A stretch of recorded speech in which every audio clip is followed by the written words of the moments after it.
AI로 3일이면 앱이고 쌌쓰고 뚝딱 만들어지는 시대입니다.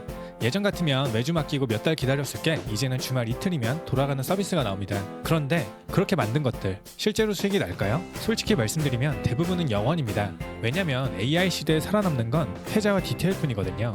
오늘은 왜 그런지 1인 기업가 관점에서 짚어보겠습니다.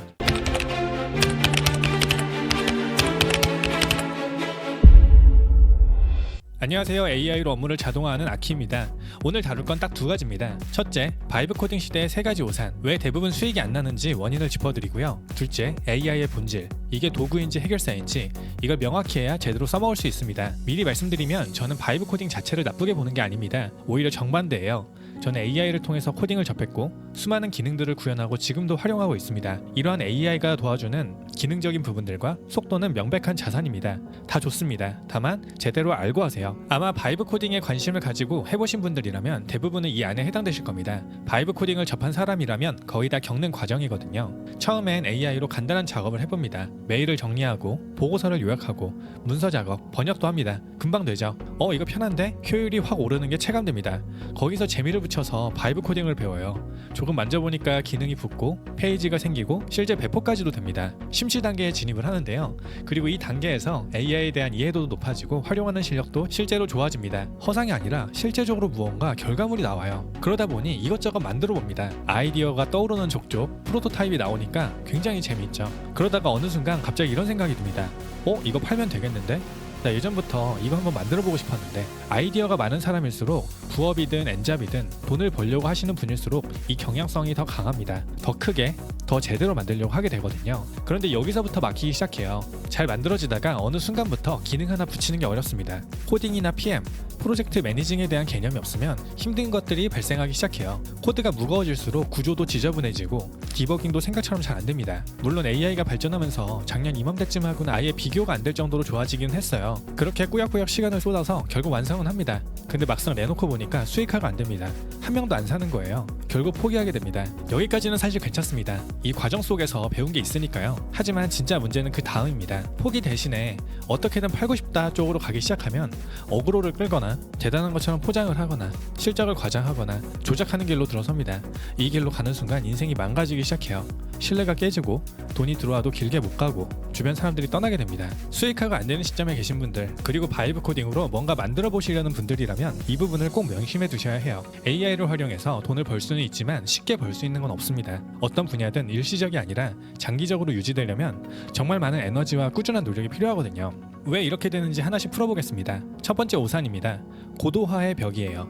AI로 확실히 쉬워진 게 있어요. 단순 기능 구현, 프로토타입, 배포, 여기까지는 진짜 빨라졌습니다. 예전엔 몇 주?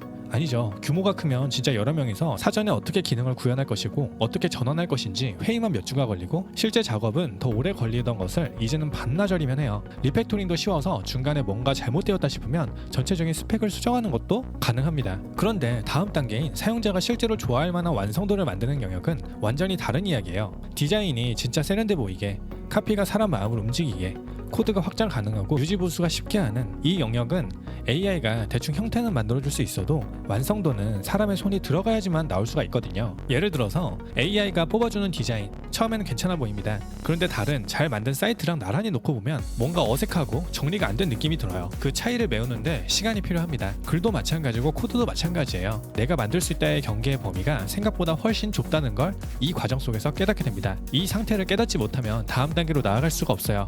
실제로 그냥 코드가 아니라 어떤 문서와 폴더를 계속해서 수정하고 다듬고 정리해보세요. 파일에 찌꺼기가 남고 불필요한 문구가 남아있고 의도하지 않은 작업을 하는 경우가 빈번합니다. 내가 직접 확인하고 통제할 수 있는 한글로 된 문서도 제대로 정리가 안 되는데 내가 하나하나 그 의미를 제대로 해석하지 못하는 코딩의 경우에는 작업이 길어질수록 기능이 무거워질수록 그런 것들이 쌓이고 쌓여서 더 심각하겠죠. 기능은 멀쩡하게 돌아가는 것처럼 나오지만 그 안에는 상당히 복잡한 문제가 남아있을 수 있어요. 두 번째 오산입니다. 만드는 것과 파는 것은 완전히 다른 영역이에요. 많은 분들이 이렇게 생각합니다. 내 제품이 좋으니까 사람들도 좋아할 거다. 근데 이건 사실 본인 생각이에요. 시장은 전혀 다르게 움직입니다. 여러분의 생각이 틀렸다는 것이 아니라 세상에서 아주 단편적이고 좁은 시야라는 거예요. 매일 아침 출근하면서 노래를 듣는 사람과 쇼츠를 보는 사람, 공부하는 사람, 잠을 자는 사람은 완전히 다른 종족입니다. 사람은 본인이 느끼고 경험한 것을 바탕으로 생각하기 때문에 이런 착각을 하게 돼요. 제품이 팔리려면 세 가지가 맞아야 해요. 시장 니즈, 사람들이 실제로 이 문제를 겪고 있어야 합니다. 타이밍, 지금 이 시점에 해결하고 싶어야 해요. 그리고 가격, 지불할 만한 가치가 있다고 느껴야 합니다. 하나만 어긋나도 안 팔려요. 니즈는 있는데 가격이 안 맞거나 타이밍이 이미 지난 문제거나 아무리 잘 만들어도 사람들이 사지 않습니다. 하지만 이 세 가지가 맞으면 제품이 별로 안 좋아도 팔려요. 시장이 필요로 하는 제품이니까요. 당연히 제품이 좋으면 더 잘 팔리겠지만요. 그리고 이거는 쉽게 얻을 수 있는 지식이나 통찰이 아닙니다. 본인이 수없이 시도해보고 검증해보고 노력하는 과정에서 형성이 돼요. 이걸 해본 적이 없으면 당연히 팔릴 수가 없습니다. 그럼에도 불구하고 팔렸다면 그냥 운이 좋은 거고 복권에 당첨된 것과 같은 거예요. 그런데 여기서 실력이 없었더라도 그 과정을 통해서 뭔가 깨달으면 유지가 되거나 더 성장하는 거고요. 그냥 운이 좋았던 것으로 끝나면 제품이 성숙기에 도달하거나 다른 경쟁이나 위험 요소가 발생하면 바로 망가집니다. 그게 현실이에요. 또 하나 짚고 갈 게 있는데요. 한두 번 결제가 일어났다고 사업이 되는 것도 아닙니다. 꾸준히 결제가 이어지는 것은 완전히 다른 문제거든요. 지인이 의리로 사주는 것, 호기심에 한번 써보는 것, 이런 건 얼마든지 생길 수 있어요. 근데 그 사람들이 다음 달에도 그 다음 달에도 결제를 이어가느냐, 구독이나 재구매, 소개 같은 거죠. 그게 사업의 본질입니다. 초기 반응과 지속 수익 사이에는 보이지 않는 큰 간극이 있어요. 같은 오산의 뒷면입니다. 노출과 전환은 별개의 영역이다. 제품을 완성했다고 끝난 게 아닙니다. 그 제품을 어떻게 사람들에게 알릴 것인가, 본 사람을 어떻게 결제로 전환시킬 것인가, 이게 또 거대한 영역이거든요. 사실 제품을 만드는 것보다 이쪽이 더 어렵습니다. 특히나 요즘같이 AI로 무언가 금방 만들 수 있는 시대에는 더욱 그렇습니다. 여기서 AI가 도움은 됩니다. 카피를 뽑아주고 랜딩 페이지를 만들어주고 SNS 문구도 뽑아줘요. 근데 이건 독립적으로 기능을 짜는 것과는 완전히 결이 다른 작업입니다. 왜냐하면 노출과 전환은 계속 실험하고 반응 보고 조정하는 과정이거든요. 한 번에 정답이 나오지 않고 그 센스가 형성되지도 않습니다. A 카피가 안 먹히면 B로 바꾸고, 그래도 안 되면 타겟을 조정해보기도 하고, 그것도 안 되면 또 채널을 바꾸고, 이런 루프를 돌면서 감을 잡고 검증해야 하는 영역이에요. 사람이 직접 시장 반응을 느끼면서 판단해야 됩니다. 이 부분 또한 물론 AI가 도와줄 수 있지만 바이브 코딩처럼 해결해줄 수는 없는 분야입니다. 그래서 요즘은 만들기 능력보다 인프라를 구축하고 판매하는 능력이 훨씬 더 중요해졌어요. 이 부분을 놓치면 아무리 좋은 제품이어도 묻힙니다. 실제로 제품은 더 좋은데 마케팅 잘하는 경쟁사에게 밀린다는 이야기와 같은 케이스입니다. 그게 이 영역의 무게예요. 휘발유를 다른 곳이 리터당 2,000원에 파는데 내가 1,200원에 팔아도 사람들이 몰라주면 못 파는 거예요. 세 번째 오산입니다. 만들고 팔아도 끝이 아닙니다. 사업은 거기서부터 진짜 시작이거든요.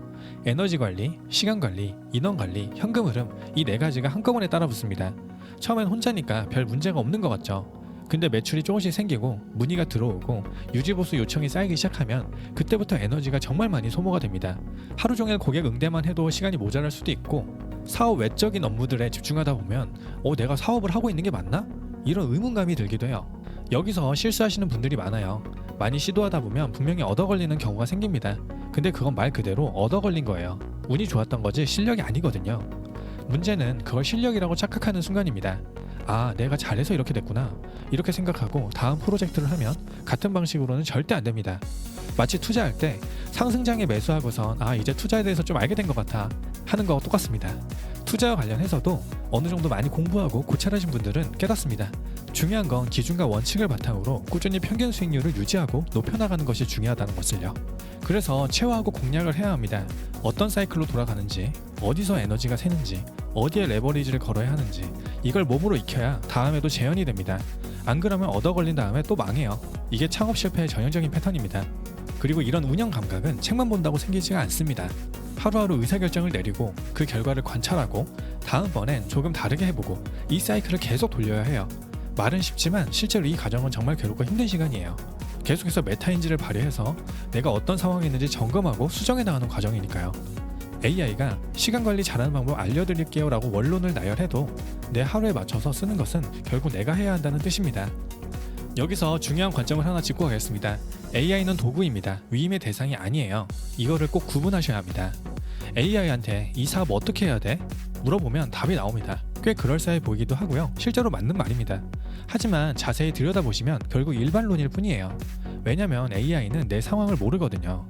내 아이템이 무엇인지, 내 고객층이 어떤 사람들인지, 내 시장이 포화 상태인지 아닌지, 경쟁자가 어느 정도 수준인지, 단순히 사업적인 정보를 넘어서 나의 성향이 어떻게 되는지, 내 인간관계와 인프라는 어떻게 되는지, 나의 의사결정이나 경향성은 어떻게 되는지, 나의 능력치 하나도 모릅니다.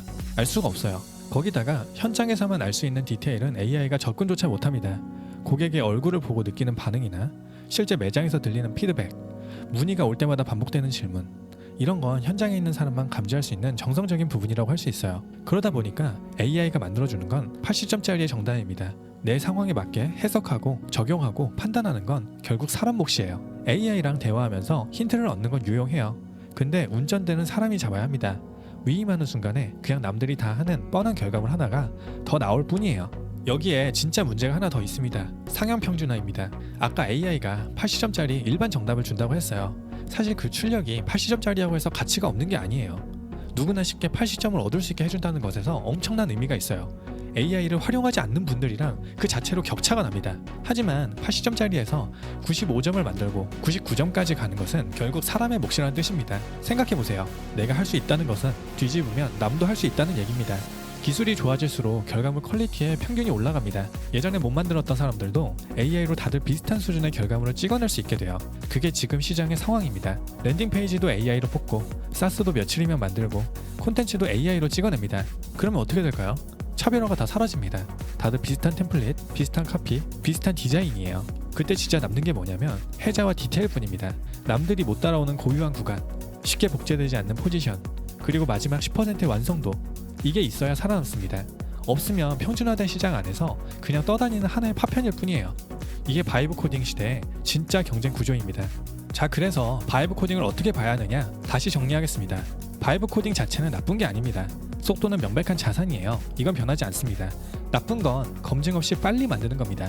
이건 빠르게 성공하는 게 아니라 빠르게 실패하는 거예요. 속도만 빠를 뿐 방향이 틀렸으니까 결과가 더 빨리 나오는 것 뿐입니다. 그리고 이걸 아무렇지 않게 받아들이셔야 해요. 오히려 역설적으로 빠르게 실패할 수 있었기 때문에 더 좋은 겁니다. 하지만 이런 고찰 없이 그냥 계속 반복만 하신다면 배우면서 성장하는 것보다 에너지 소모에 포커스가 맞춰져서 괴로움만 커질 수도 있습니다. 하지만 앞에서 말씀드렸던 검증된 문제에 차별화된 구간에서 빠른 구현이 합쳐지면 그게 진짜 바이브 코딩의 결정체라고 생각해요. 속도는 여전히 중요한 자산이지만 그 앞에 올바른 방향성을 먼저 잡아야 한다는 뜻입니다. 그래서 순서가 중요합니다. 문제에서 시장으로, 시장에서 수요로, 수요에서 차별화로, 여기까지 먼저 정리하고 그 다음에 만들기, 이 순서만 바꿔도 같은 시간의 투입으로 전혀 다른 결과가 나올 수 있습니다. 그럼 사업이 되려면 뭐가 필요하냐? 실행의 장벽 너머에 있는 것들 3가지 축으로 정리해드리겠습니다. 첫째, 검색량과 시장의 니즈를 확인하는 겁니다. 내가 만들려는 게 실제로 사람들이 찾고 있는 건지 숫자로 먼저 확인해야 합니다. 감이 아니라 데이터로요. 검색량이 아예 없으면 수요가 없는 거고 너무 많으면 레드오션일 가능성이 커요. 그 사이 어딘가에 기회가 있습니다. 둘째, 노출과 전환 테스트입니다. 만들기 전에 랜딩 페이지를 만들든 주변 사람들의 피드백을 받든 설문조사를 하든 광고를 돌려보든 정말 시장이 원하는 것이 무엇인지 테스트를 해봐야 해요. 사전에 결제를 받아보기도 하고 대기자 명단을 받아보기도 하고 카드를 긁을 의사가 있는지까지 확인하는 게 진짜 검증입니다. 이렇게 하면 사람들이 살 것 같은데요?